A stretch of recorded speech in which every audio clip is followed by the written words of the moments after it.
Shalom tout le monde, Shabbat Shalom. Merci de nous retrouver encore aujourd'hui dans ce Beth Midrash virtuel où on enseigne la Torah Yeshua depuis Israël. Aujourd'hui, ça va être un message un petit peu différent, ce qui fait partie un peu des autres messages que j'ai fait ces dernières semaines là sur le vol dans le corps du Messie, sur les dîmes, des messages un peu d'éthique. Et aujourd'hui, c'est un message qui s'appuie un peu sur ce qui se passe avec la paracha Korach de Corée, mais qui va s'étendre vraiment à un phénomène nouveau qui se passe aujourd'hui dans le monde entier, et notamment pour ou contre Israël, que je vais développer. Donc ici, pour voir un petit peu, pour se rendre compte un peu de ce qui se passe. Et juste avant, je voudrais faire une annonce, c'est qu'on ouvre notre 15e groupe de guérison, Baruch Hashem, à partir du 11 juillet. Donc si vous voulez vous inscrire, vous pouvez déjà le faire sur le site. Et véritablement, c'est vraiment une transformation radicale de pensée, hein, de façon de voir. Alors, vraiment, on vous invite à venir apprendre à faire face à vos troubles émotionnels, les souffrances, les prières qui semblent être sans réponse, toutes ces choses-là. On a plus d'une centaine de personnes qui ont déjà bénéficié, et c'est un outil extraordinaire que le Seigneur nous donne pour cette fin des temps. Alors, si vous n'êtes pas en vacances, venez nous rejoindre. Et pour ceux qui veulent aider les autres, qui veulent aller un step plus haut, on fait notre école qui va démarrer après les fêtes d'automne, de Tishré, et on fera une réunion d'information sur Zoom, mi-août, avec ouverture des inscriptions. Alors, si vous n'êtes pas encore déjà inscrit à l'aide de nouvelles, faites-le pour recevoir la date exacte de la réunion. Alors aujourd'hui, c'est parti. Cette vidéo, comme je dis, c'est pas une vidéo habituelle, mais c'est plutôt un réveil. Ça va être un appel, un coup de chauffard pour faire réaliser les temps dans lesquels nous vivons et ce qui est en train de se passer, qui n'est pas non plus très joli. Depuis le 7 octobre, on voit que le monde a changé. D'accord? Vous vous rendez peut-être pas compte à l'extérieur, mais nous, ici en Israël, on s'en rend compte énormément. On a eu une catastrophe de l'échelle de l'achat au niveau atrocité qui s'est produit ici et qui a justement suscité l'indignation générale de toute personne normale dans le monde. Je dis normale parce qu'en fait, il y a d'autres gens qui se sont réjouis de ce qui s'était passé, mais ce sont des gens qui sont pas normaux, d'accord? Puisque là, on parle d'un peuple, d'une religion dont l'idéal est la mort. Là, il y a eu, c'était complètement différent. Vous vous rendez pas trop compte encore, mais le monde entier parle beaucoup d'Israël et on parle de ça depuis 9 mois. Alors, ce qui fait que tout le reste du monde a été choqué et a réagi. Et Israël, à ce moment-là, il y a 9 mois, a commencé à réagir, la guerre a démarré et ça a été supporté et soutenu par des tas de nations dans le monde parce qu'on disait qu'Israël avait le droit de se défendre devant tant d'atrocités qui sont produites. Mais, comme rien de neuf sous le soleil, petit à petit, alors dû avec des pressions politiques, dû au fait également que notre armée, Tsahal, qui a beaucoup d'éthique, oui, oui, je le dis, a beaucoup d'éthique. Par exemple, au lieu d'utiliser l'armée de l'air comme on aurait pu le faire, on aurait terminé la guerre en 5 minutes. Non, on continue à envoyer des soldats qui rentrent à pied, qui sont souvent exposés à, et même très souvent exposés des pièges partout, qui fait que ça a coûté la vie à, j'en en ai à 300, presque 30 soldats qui sont morts aujourd'hui, et alors qu'on aurait très bien pu régler le problème très vite, mais à cause de l'éthique de Tsahal, on fait attention aux otages, on fait attention aux civils, on fait attention à tout ceci, etc. Bien que tout le monde veuille bien dire le contraire. Bon, nous qui avons déjà 3 fils qui ont été dans l'armée, qui sont au corps et qui peuvent être réservistes, on sait très bien, on connaît le sujet, on sait très bien ce qui se passe derrière le rideau.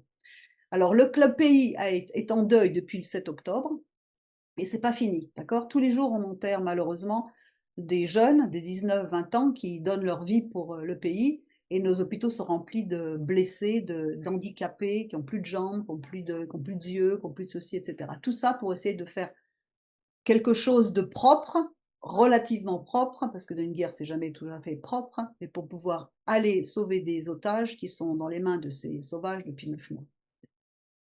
Mais, comme je dis, petit à petit, il y a un drôle de phénomène qui s'est produit. Alors encore une fois, rien de nouveau sous le soleil, c'est-à-dire que le monde, petit à petit, a commencé à tourner et à se mettre contre Israël. Bon, merci aux médias qui sont devenus vraiment les faux prophètes de notre génération, qui ont commencé à monter de toutes pièces des génocides, des infanticides, tout ce que vous voulez, etc., Et en fait, le monstre est devenu la victime et la victime est devenue le monstre. Et encore une fois, rien de neuf sous le soleil. Israël a l'habitude, on a l'habitude de se faire traîner dans la boue par les nations. On n'a jamais attendu autre chose, ni de l'ONU, ni de rien, etc. D'accord? Mais toute personne qui est sérieuse, qui veut véritablement savoir ce qui se passe à Gaza, ou bien même dans le Nord, va se rendre compte qu'il n'y a ni infanticide, ni génocide, ni rien du tout. Il y a simplement une guerre contre des terroristes. Mais cette fois-ci, en plus, il y a un autre phénomène qui se greffe là-dessus. C'est quoi? C'est que beaucoup d'églises, beaucoup de chrétiens se mettent à rejoindre le monde. Et ça, c'est nouveau. Alors, bien sûr, il y a toujours des dénominations, ok, qui n'ont jamais soutenu Israël, mais en général, le monde chrétien était assez supportif, puisqu'en fait, et aujourd'hui encore, on a énormément de supporters dans le monde évangélique, même dans les autres dénominations, qui sont là et qui sont toujours avec Israël, qui soient vraiment bénis abondamment, et vraiment merci pour tout ce que vous faites. C'est pas de vous qu'on parle, bien évidemment, mais on parle de ceux qui, petit à petit, ont changé leur fusil d'épaule. Ils venaient en Israël, ils ont visité Israël, ils chantent Israël, ils sont même pris pour Israël, ils étaient tout ça, mais petit à petit, ils ont changé. Et en fait, on s'aperçoit et on reçoit des témoignages de partout dans le monde, et également des églises d'évangéliques, qui sont choqués de voir que au sein de leur église, on est en train de prendre le parti contre Israël. Alors, qu'est-ce qui se passe? Encore une fois, une condamnation d'un soi-disant génocide, et, tout le monde s'organise autour de ce mensonge. Ça devient un messie. Israël fait des infanticides, des génocides, etc., etc. Et ensuite, sous le prétexte du génocide et de meurtre des enfants, petit à petit, le ton monte et on arrive à commencer à parler de sionisme. Ensuite, le ton monte encore plus et on commence à nier le droit aux Juifs à la terre d'Israël. J'ai même entendu, j'ai même lu que la terre appartient à l'Éternel et pas aux Juifs. Ensuite, ça monte encore d'un cran et on va jusqu'à condamner ce gouvernement sioniste qui convoite la terre pour lui-même, pour sa chair. Je l'ai également lu. Et finalement, on arrive à dire de redonner la terre aux Palestiniens. Israël n'a pas à prendre cette terre-là. Alors on va commencer. Alors, qu'est-ce que c'est que le sionisme? Quel est le droit des Juifs à la terre? Qu'est-ce que c'est que ce sioniste, ce gouvernement sioniste qui convoite la terre pour sa chair? Et quel est le droit des Palestiniens sur la terre? Alors, je vais commencer par une définition de Jewish Virtual Library qui dit que le terme de sionisme a été inventé en 1890 par Nathan Birnbaum. Sa définition générale désigne le mouvement national pour le retour du peuple juif dans sa patrie et la reprise de la souveraineté juive sur la terre d'Israël. Depuis la création de l'État d'Israël en 1948, le sionisme s'est étendu au mouvement pour le développement de l'État d'Israël et à la protection de la nation juive en Israël par le biais du soutien aux forces de défense israéliennes, Tsahal. Alors pourquoi est-ce que Dieu a créé le peuple d'Israël, Am Israël, comme une nation plutôt que comme une religion? Pourquoi est-ce qu'il n'aurait pas tout simplement faire une religion? Ensuite, en plus des mitzvot, des commandements qui sont dans le peuple lui-même, entre juifs et juifs, entre Dieu et l'homme, pourquoi est-ce que la Torah, elle commence à mentionner qu'il faut une nation, une terre, une langue, une armée, un système politique et même jusqu'à avoir une monnaie? Et dans ce cas, pourquoi est-ce que beaucoup de mitzvot de la Torah dépendent du fait de vivre dans la terre et dans l'État d'Israël? Pourquoi est-ce que Hachem dit à Abraham dans la première phrase de prophétie, il lui dit qu'il doit quitter sa patrie, sa famille, pour pouvoir aller en Israël afin qu'il fasse de lui une grande nation? Genèse 12:2, je ferai de toi une grande nation, je te bénirai, je rendrai ton nom grand et tu seras une source de bénédiction. Première question, est-ce que vous pensez sincèrement que cette prophétie concerne uniquement des chrétiens, simplement la semence de Christ, comme on veut dans Galates, comme ça a été interprété tellement mal, encore une fois? Et si c'était vrai, pourquoi est-ce qu'on ne voit pas les chrétiens être en charge d'Israël encore? Où est Dieu dans tout ça? On lit dans la paracha de la semaine dernière à propos des espions, dans Nombre 14:8, si l'Éternel nous est favorable, il nous mènera dans ce pays et nous le donnera. C'est un pays où coule le lait et le miel. Seulement ne soyez point rebelles contre l'Éternel. Ne craignez point les gens du pays, car ils nous serviront de pâture. Ils n'ont plus d'ombrage pour les couvrir. L'Éternel est avec nous, ne le craignez point. Le Rav Yehuda Levi, dans son livre Le Kuzari, explique: il est bien connu que le Ramban, Nachmanide, kabbaliste, a établi une règle halachique fondamentale selon laquelle vivre sur la terre d'Israël et conquérir la terre sont des commandements de la Torah. Il s'agit d'une mitzvah éternelle. Alors, pour avoir des versets qui confirment cela, il cite les versets de Deutéronome 9, 23. Montez et prenez possession du pays que je vous donne. Vous fûtes rebelles à l'ordre de l'Éternel votre Dieu. C'est-à-dire que c'est un commandement d'aller conquérir la terre d'Israël, et si on ne le fait pas, on est rebelle à l'Éternel. Ensuite, dans Josué, Moïse, mon serviteur, est mort. Maintenant, lève-toi, passe ce Jourdain, toi et tout ce peuple, pour entrer dans le pays que je donne aux enfants d'Israël. Tout lieu que foulera la plante de vos pieds, je vous le donne, comme je l'ai dit à Moshe. Vous aurez pour territoire depuis le désert et le Liban jusqu'au grand fleuve, le fleuve de l'Euphrate, là on parle de la grande Israël, tout le pays des Hétiens jusqu'à la grande mer vers le soleil couchant. Nul ne tiendra devant toi tant que tu vivras. Je serai avec toi comme j'ai été avec Moshe, je ne te délaisserai point, je ne t'abandonnerai point. Fortifie-toi et prends courage, car c'est toi qui mettras ce peuple en possession du pays que j'ai juré à leur père de leur donner. Donc il semble manifestement que c'est bien Hachem qui voulait créer une nation physique qui allait le représenter sur cette terre. Donc tout ça, je ne développe pas ici. Je vais faire que survoler ces thèmes, bien entendu, parce que sinon on passerait des heures. Mais tout ça, c'est développé en profondeur dans les études de l'Yeshiva, notamment dans l'étude de le livre de Bereshit. On a d'ailleurs des exemples dans l'histoire où on voit que la nation israélite était forte avec le roi Salomon, par exemple. Donc rien n'a changé depuis Moïse, Moshe jusqu'à Israël moderne. Le commandement d'habiter et de conquérir la terre est toujours en vigueur. D'ailleurs, vous savez à qui appartient Gaza, je suppose. Josué 15, 1. La part échue par le sort à la tribu des fils de Juda, selon leur famille, s'étendait vers la frontière d'Édom, jusqu'au désert de Tsin au sud, à l'extrémité méridionale, Ashdod, les villes de son ressort et ses villages, Gaza, les villes de son ressort et ses villages, jusqu'au torrent d'Égypte et à la grande mer qui sort de limite. Donc Gaza appartient à la tribu de Juda. Alors, quelle est la raison pour laquelle Hachem veut une nation physique, pas juste spirituelle? Quel est le rôle du peuple d'Israël dans le monde et pourquoi il a été créé? Dans sa première apparition à Abraham, Hachem lui dit de quitter son pays, sa patrie, sa famille, et d'aller en Eretz Israël, là où Dieu va faire de lui une grande nation, va le bénir, et toutes les nations de la terre vont être bénies en lui. Donc, quel est le type de bénédiction que Dieu va amener à toute l'humanité à travers Israël?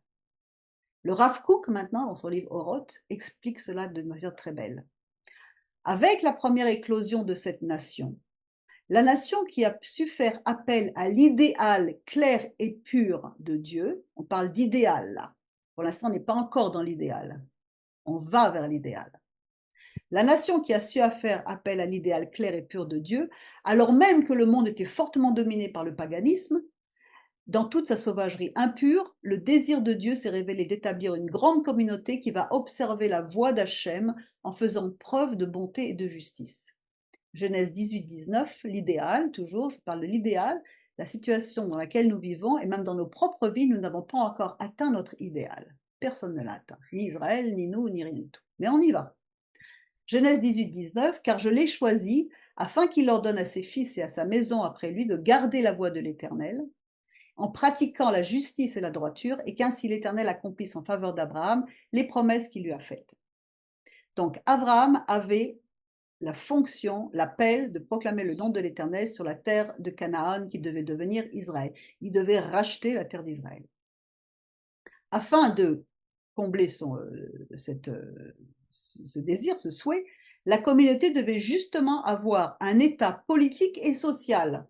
Si vous allez voir dans la paracha de Deutéronome, Shoftim, les juges, vous savez, il y a tout un système juridique, social, politique, etc., qui est mis en place. Donc il fallait vraiment qu'on ait un état avec un système.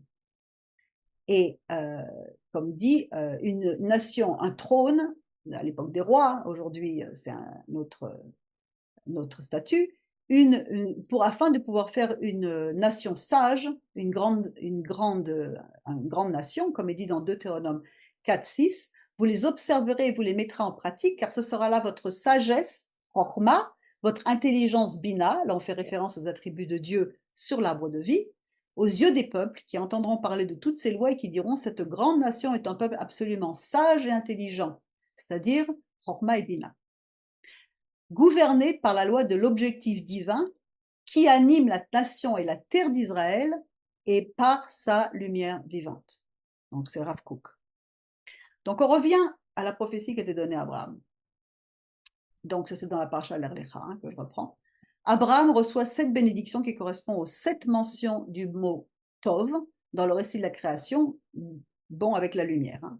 Je te ferai devenir une grande nation, c'est la plus grande des bénédictions. Je te bénirai. Avant de recevoir l'alliance de la circoncision et son changement de nom, Abraham reçoit la bénédiction matérielle qui est comprise dans cette bénédiction selon Brachot 13a.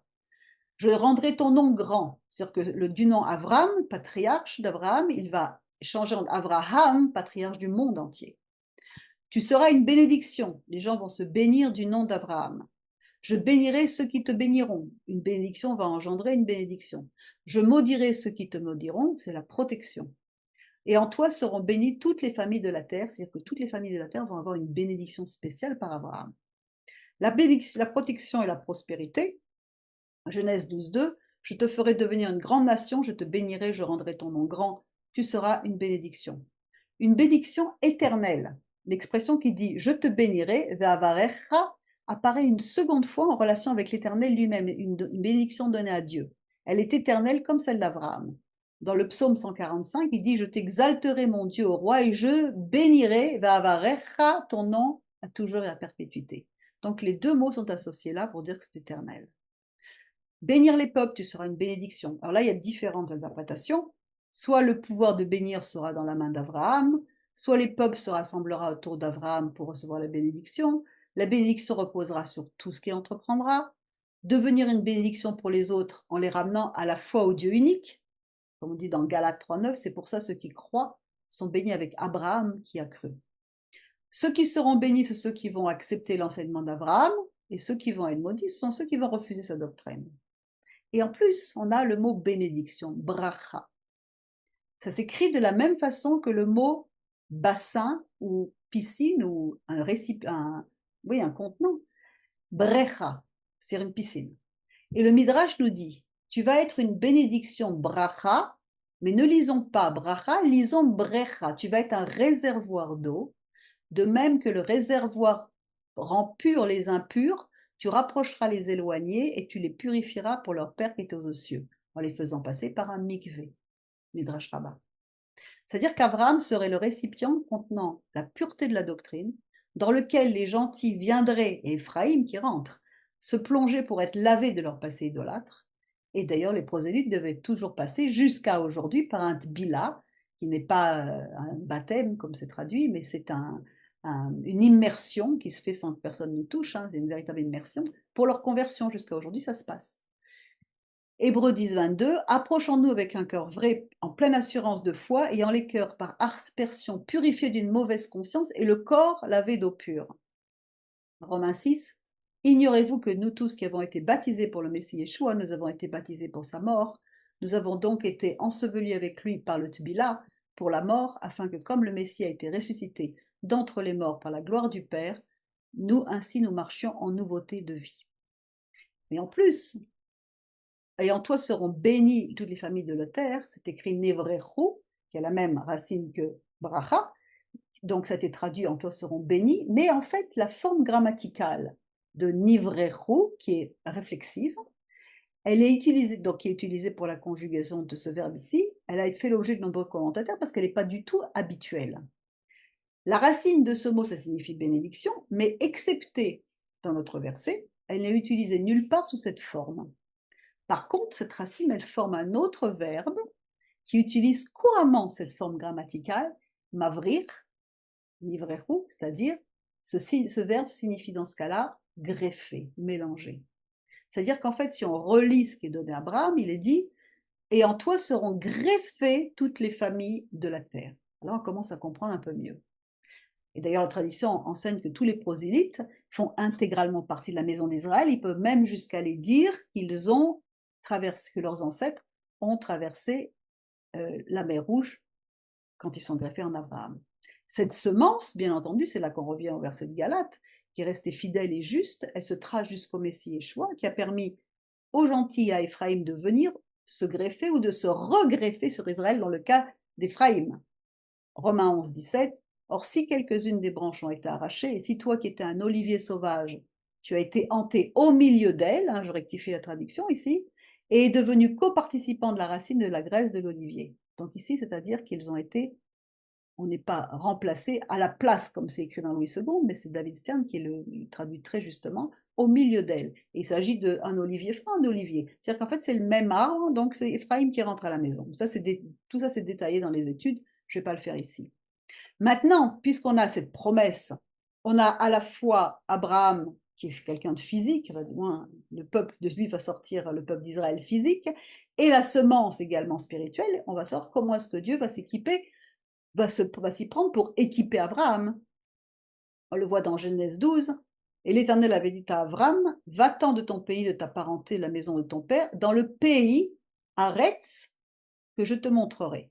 Je te ferai devenir une grande nation, je te bénirai, je rendrai ton nom grand, tu seras une bénédiction, en toi sera bénie toute la famille de la terre. Et le Canaan était alors dans le pays, et l'Éternel apparut à Abraham et lui dit, je donnerai ce pays, Aretz, à ta semence, Zar, Acha, Zera, la semence. C'est-à-dire qu'en fait, il y a deux mots-clés ici, Eretz, Aretz et Zera, la semence et le pays. On parle de choses physiques ici, pas spirituelles. Et en plus, ces deux mots apparaissent d'une façon nombre de fois dans la paracha Al-Lecha, et ça constitue le thème général de l'appel d'Abraham, et également d'ailleurs de tout le reste du livre de Bereshit. Je ne vais pas citer tous les versets, mais il y en a une tonne. Donc, qu'est-ce qu'on voit? C'est qu'en fait, le moyen que Dieu utilise pour que son nom soit proclamé sur la face de la terre en passant par Israël, il va donner une terre et une nombreuse semence qui va bénir la terre entière. Mais il est question d'une semence physique. De qui découlera une semence spirituelle? Mais il y a une semence physique et une terre physique. Il n'y a pas juste tout est spirituel. Alors donc, on comprend que tous ceux qui croient en Yeshua, qui croient par les Juifs, les chrétiens, tous les Éphraïm qui rentrent, on a tous une part. C'est-à-dire qu'en fait, habiter la terre pour proclamer le nom de l'Éternel. Donc en fait, qu'est-ce que c'est que le sionisme?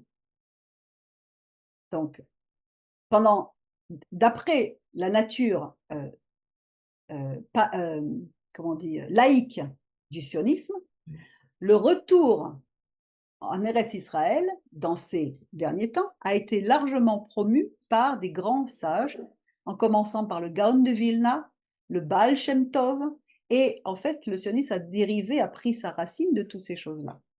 Et le Rav Kook nous dit encore une fois, ce sont les nobles justes des générations précédentes qui ont allumé un feu intérieur sacré, un amour brûlant pour la sainteté d'Eretz Israël dans le cœur du peuple de Dieu.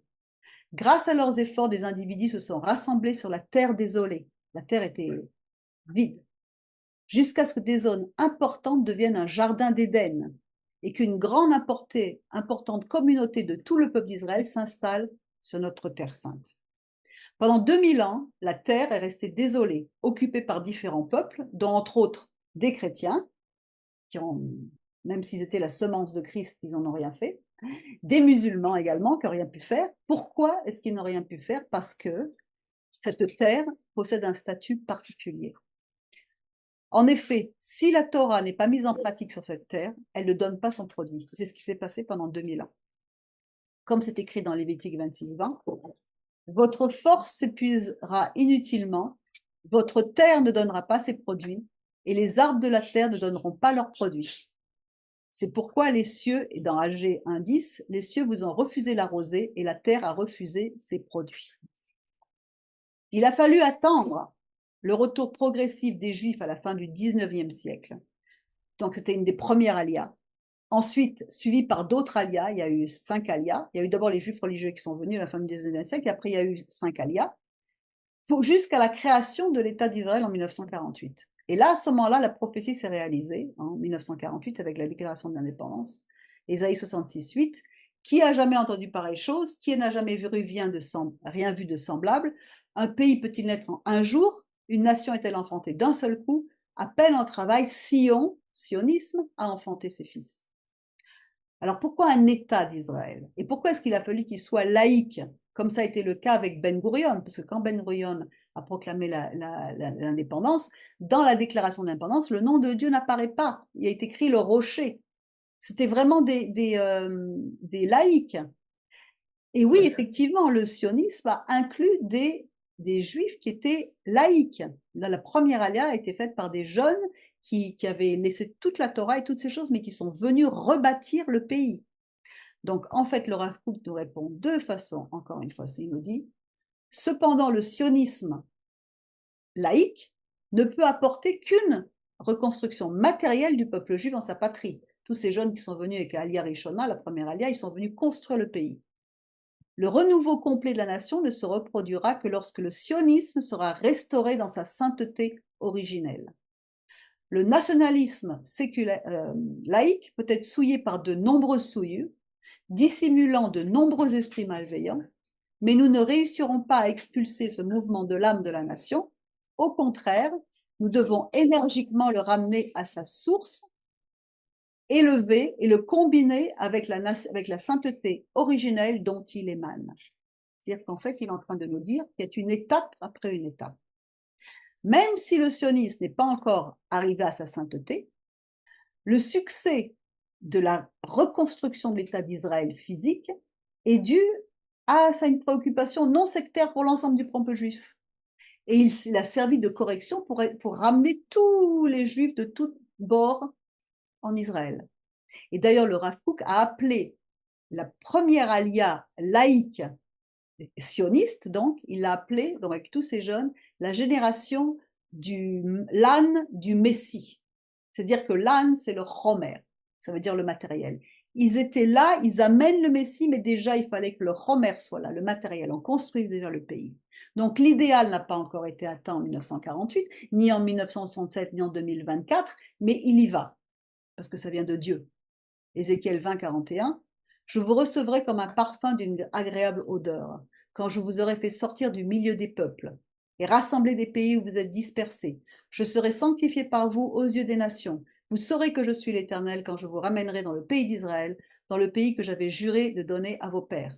Là, vous vous souviendrez de votre conduite, de toutes vos actions par lesquelles vous êtes souillés. Vous vous prendrez vous-même en dégoût à cause de toutes les infamies que vous avez commises. Et vous saurez que je suis l'Éternel quand j'agirai avec vous par égard pour mon nom, et nullement d'après votre mauvaise conduite. C'est pour mon nom que je fais ces choses et que je vous ramène. C'est parce que mon sionisme, c'est moi. C'est moi qui vous ramène. C'est pour mon nom que je vais prouver aux nations que je ramène le peuple d'Israël dans la terre d'Israël. C'est lui-même qui l'a fait.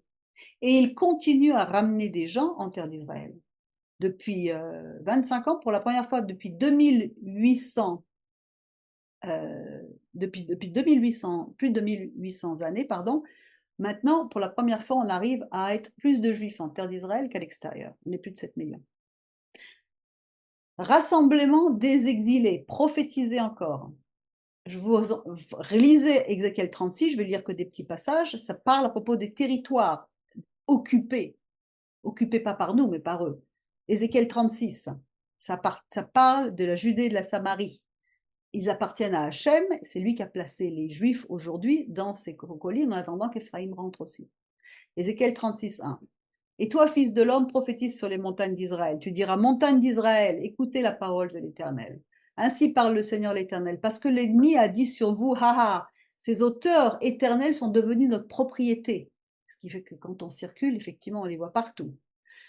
Prophétise et dit, ainsi parle le Seigneur l'Éternel. Oui, parce qu'on a voulu de toutes parts vous dévaster, vous engloutir, pour que vous soyez la propriété des autres nations. Parce que vous avez été l'objet des discours et des propos des peuples. Montagne d'Israël, écoutez la parole du Seigneur de l'Éternel. Ainsi parle le Seigneur l'Éternel aux montagnes et aux collines, aux ruisseaux et aux vallées, aux ruines désertes et aux villes abandonnées, qui ont servi de proie et de risée aux autres nations d'alentour. Ainsi parle le Seigneur l'Éternel. Oui, dans le feu de ma jalousie, je parle contre les autres nations et contre Édom, le monde occidental, tout entier, qui se sont donné mon pays en propriété avec toute la joie de leur cœur et le mépris de leur âme, afin d'en piller les produits. Je mettrai sur vous, je saute un passage, des hommes en grand nombre, la maison d'Israël tout entière. Les villes seront habitées, on rebâtira sur les ruines, sur les ruines. Nous sommes vraiment une prophétie vivante, nous-mêmes nous habitons ces collines. Je multiplierai sur vous les hommes et les animaux, ils multiplieront et seront féconds. Je veux que vous soyez habités comme auparavant, et je vous ferai plus de bien qu'autrefois, et vous saurez que je suis l'Éternel. Alors, qu'est-ce que c'est que le rassemblement des exilés? Vous vous rendez compte sur un tout petit pays comme ça, la quantité de matière grise qu'il y a dans ce petit pays?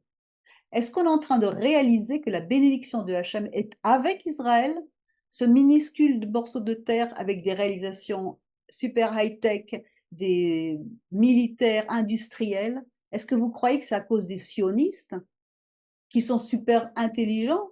Non, c'est parce que c'est Hachem qui bénit. Parce qu'il bénit, parce qu'il est d'accord avec ce qu'il fait, c'est lui qui orchestre tout ça. Même le sionisme et le sionisme laïque qui va atteindre le sionisme religieux comme on va le voir. Et le Rav Kook, dit encore qu'un des rôles importants du nationalisme juif, c'est que Dieu a choisi de se révéler à travers, non pas des individus juifs, mais à travers une nation juive, une nation tout entière, un État tout entier, une politique tout entière, même si l'idéal n'est pas encore accompli.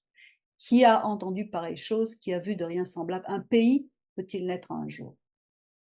Donc, ce fait qu'Hachem apparaît dans le monde non seulement à travers les œuvres des Juifs, mais à travers l'existence même de cette nation. Ça peut être expérimenté de différentes façons. Le peuple d'Israël a été là de tout temps. Personne n'a jamais pu l'éliminer. Il y a eu toute l'histoire. On a vu que d'un seul coup, le peuple renaît, les miracles, les prophéties, l'accomplissement des prophéties, la langue qui renaît, l'hébreu. Toutes ces choses-là sont aujourd'hui vues dans l'État d'Israël, qui comprend maintenant en plus un microcosme de toutes les nations du monde. Alors maintenant, le droit aux Palestiniens à la terre. Je vais vous citer quelques passages, quelques écrits, quelques commentaires que j'ai vus sur des réseaux sociaux. La lutte du peuple palestinien est une lutte de libération nationale. Elle n'a rien à voir avec l'antisémitisme, elle est parfaitement légitime. Le verset préféré de tous, Romains 2, 28, le juif, c'est pas celui qui en allait dehors, et la circoncision, c'est pas celle qui visite dans la chair, mais c'est celui qui l'est intérieurement. Celle du cœur, la circoncision, selon l'esprit, selon la lettre. La louange de ce juif vient des hommes, ne pas de Dieu. Même la circoncision dans la chair ne vaut rien s'il n'y a pas la circoncision du cœur, etc. C'est aussi d'ailleurs, je continue les citations, c'est aussi pour cette raison, cette lacune, que Amalek a pu attaquer le 7 octobre. Hachem lâche Amalek quand Israël se relâche, quand il doute en adorant d'autres dieux. Israël doit prendre le temps d'étudier la Torah du Mashiach. Israël est un morceau de terre volé par les Britanniques sionistes, l'accord de Balfour, par la force et le pouvoir de l'arme sur la tête des Palestiniens. Retournez des milliers d'années en arrière et dites-moi si vous voyez Israël sur une carte. Ha ha ha, très drôle. Elle n'est pas sur une carte, elle est tout simplement dans la Bible. C'est très simple. Ensuite, aux États-Unis, l'Église presbytérienne des États-Unis adopte à nouveau des résolutions visant à se désinvestir d'Israël, déclarant qu'elle cherche à lutter contre la propagation d'un sionisme chrétien nuisible. Voilà, on commence à voir l'idéal sionisme qui va même atteindre des véritables croyants qui sont là parce qu'ils croient la parole de Dieu. Et donc, on passe du sionisme laïque au sionisme religieux juif, puisqu'on a des tas de sionistes religieux ici, et auxquels se joignent Éphraïm, qui est également religieux, et qui, eux, soutiennent la terre d'Israël, les vrais croyants. Ensuite, pour revenir aux Palestiniens, vous savez qui c'est qui a donné le nom de Palestine? Je pense que maintenant tout le monde le savoir maintenant. C'est à l'époque, après la destruction du premier temple, quand il y a eu la révolte de Bar Korba, qui a réussi à éliminer une des légions, la 22e légion romaine. Et donc, Adrien est venu, il était tellement en colère, il avait déjà débaptisé la ville de Jérusalem, il l'avait appelée Aelia Capitolina pour en faire, avec son nom de famille à lui, il en avait fait une ville païenne, c'est ce qui a déclenché la révolte de Bar Korba. Et ensuite, après, quand il a vu qu'il n'arrivait pas à écraser la révolte de Bar Korba, il est venu avec plein de légions, et il les a totalement écrasés, et il a dit, je vais débaptiser le pays. Et comment est-ce qu'il l'a débaptisé? Comment est-ce qu'il l'a rebaptisé? Il a cherché, il a trouvé le nom des ennemis jurés d'Israël de l'époque, enfin de l'époque, bien avant, c'était les Philistins. Et donc, qu'est-ce qu'il a fait? Il a appelé donc ce nom Syria Palestina, c'est-à-dire Palestina qui faisait référence aux Philistins dont la base se trouvait sur la côte méditerranéenne, justement à Gaza. Et les mots Palestine ou Philistine, donc de Syrie Phalestina, c'est devenu Palestine, n'apparaissent ni dans le Coran, ni dans l'Ancien, ni dans le Nouveau Testament. C'est pas là. C'est un empereur romain qui a décidé de rebaptiser la terre donnée par Hachem à Israël du nom des Philistins, d'où est devenue Palestine. Ok, donc rien à voir.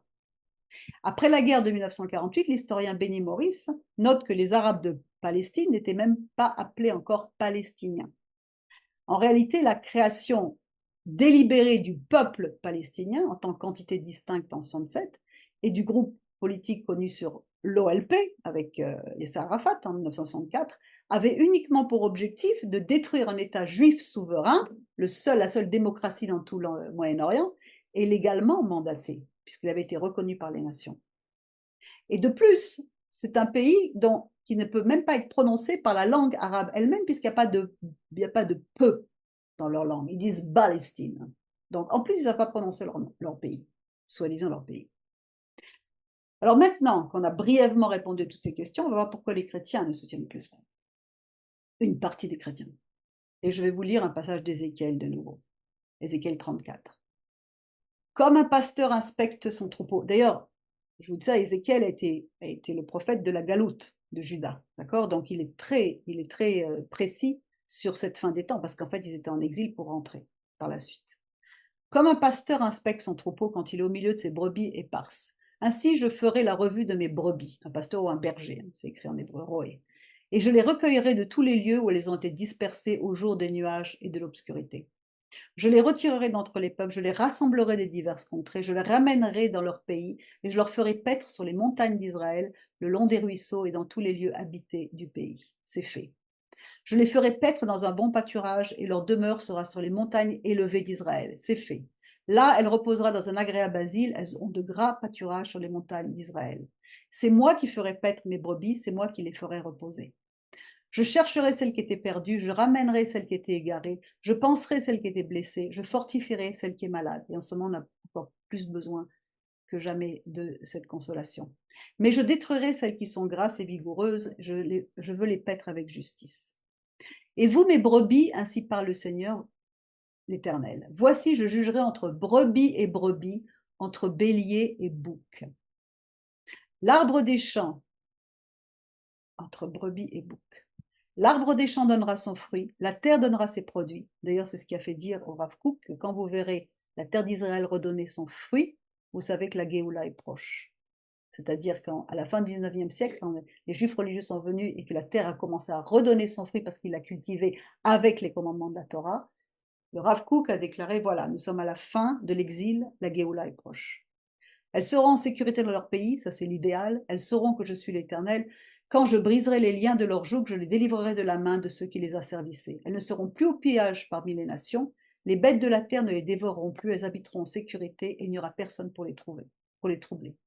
De qui est-il question? Encore une fois, on parle d'Israël ici, d'accord? Et donc de Juda en l'occurrence depuis 1948. Mais il se trouve que Yeshua, 2000 ans auparavant, cite déjà ces versets d'Ézéchiel. Matthieu 25, 31. Lorsque le Fils de l'homme viendra en sa gloire, avec tous les anges, il s'assiera sur le trône de sa gloire. Toutes les nations seront assemblées devant lui. Ils sépareront les uns d'avec les autres, comme le berger sépare les brebis d'avec les boucs. Là, les nations sont assimilées aux brebis grasses. Il mettra les brebis à sa droite et les boucs à sa gauche. La droite, c'est la miséricorde, la gauche, c'est le jugement. Alors le roi dira à ceux qui seront à sa droite, venez, vous tous qui êtes bénis de mon Père, vous qui avez cru à ma parole, vous qui êtes entrés dans le pays d'Israël, vous qui, malgré toutes les difficultés, vivez dans ce pays d'Israël, vous tous les chrétiens, vous les juifs sionistes, vous les chrétiens sionistes qui croyez à la parole de Dieu, venez ici, prenez possession du royaume qui vous a été préparé dès la fondation du monde. Et ensuite il dira à ceux qui sont à gauche, retirez-vous de moi, maudits, allez dans le feu éternel qui a été préparé pour le diable et pour ses anges. Vous ne croyez pas à ma parole, vous ne croyez pas que je suis en charge. Il s'agit là d'une scène de tribunal, dont l'imagerie d'ailleurs est tirée de Daniel 7, où là on voit des trônes, l'ancien des jours a pris sa place, et il y a des multitudes rassemblées. On voit et qui arrive devant pour recevoir le gouvernement éternel sur tout ça, c'est bien entendu notre Mashiach. Daniel 7,13, je regardais pendant mes visions nocturnes, et voici sur les nuées des cieux arriva quelqu'un de semblable à un fils de l'homme, il s'avança vers l'ancien des jours, et on le fit approcher de lui. On lui donna la domination, la gloire et le règne, et tous les peuples, les nations, et tous les hommes de toute langue le servirent. Sa domination est une domination éternelle qui ne passeront point, et son règne ne sera jamais détruit. Moi, Daniel, j'eus l'esprit troublé au-dedans de moi, et les visions de ma tête m'effrayaient. On comprend, j'espère qu'on commence à comprendre que ce qui se passe aujourd'hui, c'est en fait un coin du voile qui se lève sur la fin des temps. La guerre qui est là depuis 9 mois et qui a bouleversé le monde, qui a changé les choses en Israël et dans plein de choses, elle sert à séparer les brebis des boucs. Que l'antisémitisme se manifeste sous le couvert de l'antisionisme. Et Martin Luther King lui-même a déclaré: l'antisionisme n'est que de l'antisémitisme, rien de plus. Pourquoi est-ce que vous croyez que Bibi fait traîner la guerre depuis plus de 9 mois? Pourquoi? C'est Bibi qui décide? Est-ce que c'est pas Dieu qui est en charge de toute chose? Ça veut dire que si c'est Bibi qui décide, où est Dieu? Donc il n'est pas couronné roi. Or il est roi, il est en charge de tout. Pourquoi? Pour laisser le temps à la prophétie qui dit que toutes les nations de la terre vont se tourner contre Israël, avec en son sein beaucoup de chrétiens, malheureusement, qui ont resté leurs racines dans le christianisme pas renouvelé. Ce sont les racines antisémites de l'Église, la guerre entre Ésaü et Jacob, qui ne font que germer de nouveau tout simplement. Elles se manifestent dans toutes les dénominations, personne n'est épargné. Pourquoi? À cause des fausses doctrines. C'est pour ça que je vous dis encore une fois, allez de nouveau regarder la vidéo sur Yom Kippour, Babylone ou Jérusalem. Pour ceux qui sont allés Shiva, relisez l'étude de Toldot dans le livre de Genèse, vous allez voir d'où ça sort. Quand Dieu dit « j'ai aimé Jacob et j'ai haï Isaü ». Je ne vais pas développer ici. Mais les églises enseignent que la semence d'Abraham, c'est la semence du Christ. Tout est spirituel. Une interprétation très succincte qui montre l'étroitesse d'esprit de ceux qui l'enseignent. À force de tout spiritualiser, il ne reste plus rien ici-bas qu'un orgueil spirituel qui amène un chaos. Parce que si ce n'était que la semence de Christ qui devait hériter de la terre promise, elle ne travaille pas beaucoup pendant que nos jeunes sont envoyés mourir au front tous les jours pour défendre la terre où Yeshua revient régner. Donc il faut faire attention à ce qu'on fait. Que les Juifs reconnaissent leur Messie, ça va venir. Il y a un idéal à avoir, mais ce n'est pas à nous de juger pour le moment. En attendant, tous les jours, ils meurent physiquement. Et le Rabbi Lubavitch nous dit, à propos de Korah, la paracha dans laquelle nous sommes, pourquoi certains membres du groupe de Korah ont-ils été engloutis par la terre alors que d'autres ont été consumés par le feu? Terre et feu. La rébellion de Korah, c'était une tentative de rompre le sain équilibre entre le désir de spiritualité et le besoin d'action dans le monde physique. Il faut une Jérusalem physique pour recevoir une Jérusalem céleste. Ainsi, les membres du groupe qui mettaient trop l'accent sur le spirituel furent consumés par le feu d'en haut, tandis que ceux qui avaient déformé l'importance des actes physiques et même du sionisme furent engloutis par la terre d'en bas. Dans le même ordre d'idée, la Mishnah décrit les actes de Korah comme n'étant pas pour l'amour du ciel, dans Avot 5. Le mot hébreu pour ciel, c'est shamaim, dans lequel il y a esh et maim. Cela signifie cela fait allusion au fait que le groupe de Korah souhaitait défier le ciel, à savoir la capacité d'harmoniser la tension dynamique de l'âme et du corps, du feu et de l'eau. Israël est l'âme du monde. Sans le corps, il n'y a pas d'âme. Sans l'âme, il n'y a pas de corps. On doit être soudé au lieu d'être condamné. Et la Torah fait allusion, regardez en plus maintenant de ce que va dire la parole, et comprenez encore une fois maintenant comment les faux enseignants ont perverti toutes les choses, et fait en sorte que c'est pour cela que beaucoup de chrétiens malheureusement se mettent à prendre le parti de qui? Du Hamas. Si vous n'êtes pas contre Israël, vous prenez le parti du Hamas. La Torah fait allusion à la mise en garde d'abandonner la communauté d'Israël. On va commencer. Genèse 41, 50.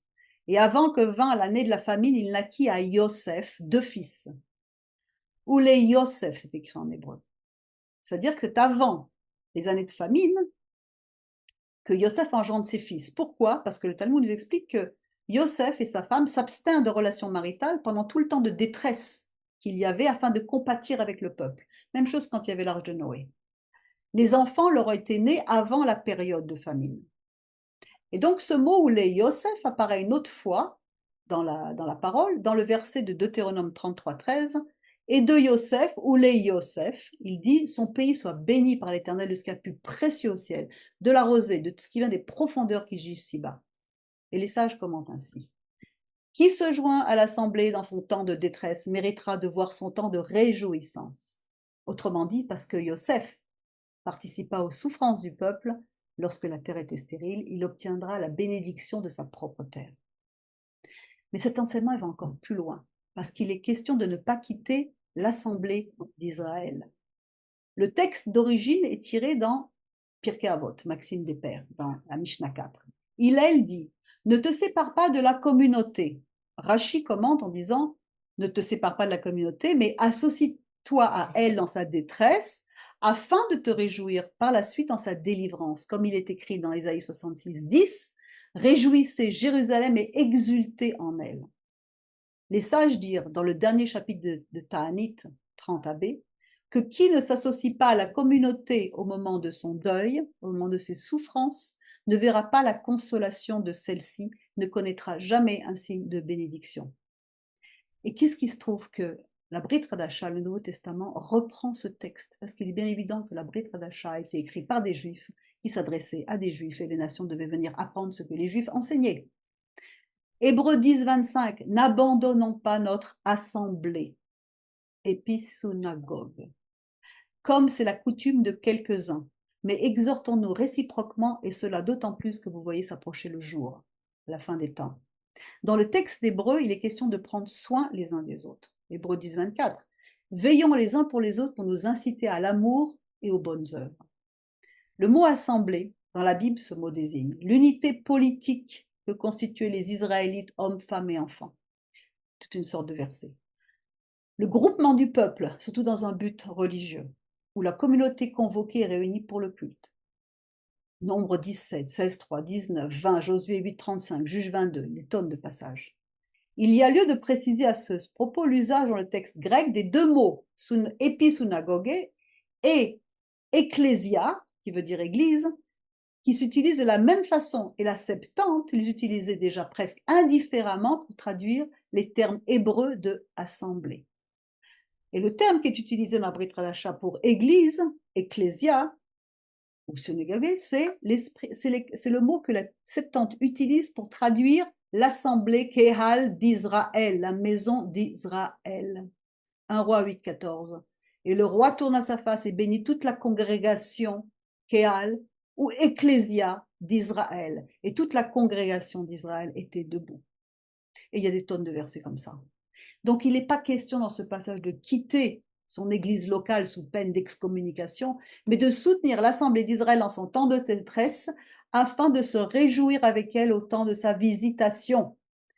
Ésaïe 70, 12, réjouissez-vous avec Jérusalem, égayez-vous à cause d'elle, vous tous qui l'aimez. Tressaillez de joie avec elle, vous tous qui menez deuil sur elle, parce que vous têterez et serez rassasiés du sein de ses consolations, parce que vous sucerez, que vous vous délecterez de l'abondance de sa gloire. Car ainsi dit l'Éternel, j'étends sur elle la paix comme une rivière, et la gloire des nations comme un torrent qui se déborde, et vous têterez, et vous serez portés sur les bras et caressés sur les genoux. Et de plus, le terme épisynagogue, dans lequel on trouve la racine du mot synagogue, fait référence aujourd'hui à une assemblée typiquement juive. Donc en fait, il faudrait lire avec humour, ne quittez pas vos synagogues, et non pas vos églises. Ne quittez pas Israël. C'est pour ça qu'il est temps qu'Éphraïm et que les nations reviennent pleinement à l'intégrité de la parole, afin d'apporter la pleine révélation du Messie à Juda qui est en souffrance en ce moment. En souffrance précurseur pour que les nations puissent rentrer. Et ensemble, unis dans le Messie, dans la Torah, ils se délecteront dans l'abondance de sa gloire. Alors qu'est-ce que va faire l'Église? Les vrais disciples de Yeshua, les pasteurs, les bergers qui lisent, qui aiment, qui enseignent la Bible, est-ce qu'ils vont se tenir aux côtés d'Israël pendant les heures les plus sombres de l'histoire? Ou est-ce qu'ils vont recommencer la même erreur qui s'est passée pendant la Shoah et abandonner Israël? Encore une fois, pas tout le monde. Est-ce que vous allez prendre position ou est-ce que vous prenez position pour le Hamas? Qu'est-ce que vous préférez faire? Les Écritures sont très claires. Une fois de plus, il faut prendre position. Maintenant, c'est le moment où on sépare les brebis des boucs. Alors faites attention à la façon dont votre cœur vous guide. Faites attention aux racines d'antisémitisme sous le couvert d'antisionisme ou de gouvernement laïque ou est-ce que je sais trop quoi. On est en train d'arriver à un idéal. On y va. Et on y va tous ensemble. Et c'est pour cela qu'aujourd'hui, Judas souffre, mais c'est pour cela qu'il faut que tout Judas rentre à la maison. Tous les Juifs doivent rentrer à la maison. Et ne vous y trompez pas, même les Juifs messianiques. Même les Juifs messianiques qui sont à l'extérieur doivent rentrer à la maison. Ils n'y coupent pas non plus. Ils font partie du peuple juif de Juda par lequel les prophéties doivent s'accomplir. Tant que vous ne rentrez pas à la maison, vous n'accomplissez pas la prophétie complètement. Le Seigneur n'ira jamais à l'encontre de sa parole. Vous devez revenir à la maison. Et pour vous, tous les croyants des nations, Éphraïm, soyez sûrs que vous serez dans l'arche avec Israël, protégés. Mais ne prenez pas le parti du Hamas.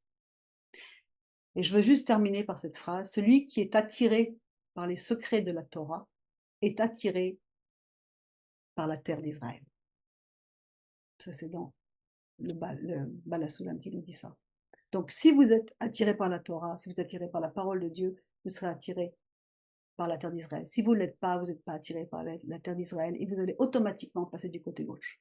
Je vous souhaite à tous de passer du côté droit et qu'on soit tous ensemble pour bénir le peuple que Dieu a béni, pour bénir le nom de l'Éternel qui doit être proclamé sur la terre très prochainement. Merci de votre écoute. Désolée pour ceux que ça choquerait et soyez conciliants dans vos commentaires. Shalom.